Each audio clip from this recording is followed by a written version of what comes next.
Good morning. Good morning, sir, madam. What is your name? My name is Luisa Hadraki, madam. How old are you? I'm 37 years old, madam. Are you single or married? I am married, madam.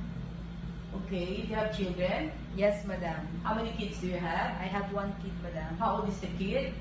She's 11 years old, madam.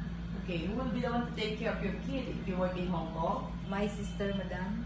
Okay. Are you high school or college graduate? I'm a high school graduate, madam. Okay. Do you have experience working abroad? Yes, madam. Which country? In Singapore, madam.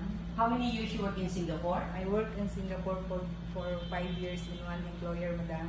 So you work in Singapore for one employer only? Yes, For madam. 5 years, right? Yes, madam. What are your duties in Singapore as a domestic helper?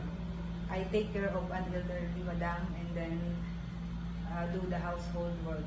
So you do all around household work. Yes, At the ma'am. same time, you take care of a two elderly person. Yes, madam. Are they husband and wife? Yes, madam. Okay. What are your duties to them? I take good care of the two old people, madam. Okay. You do all around household work like what? Like, I do all the household work like cooking, ironing, laundry, washing dishes, and then marketing, madam. Okay. So only the elderly person, the two elderly person is in the house, right? Yes, madam. How about their children? Yes, madam. How about their children? The that children, have two elderly madam, persons. stay in the other house. Okay. Are they also go to the house of their parents to Yes. visit them? Yes, madam. How many times? Once a week, every Sunday. So madam. you do cooking also to them?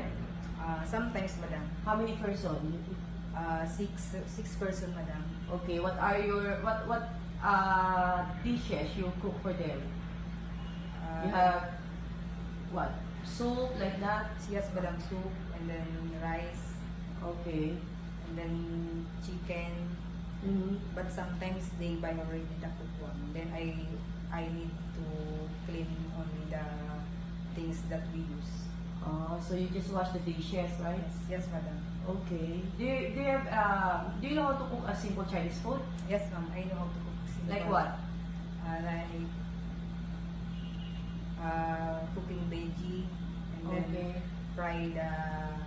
steam the fish, and then fry fish.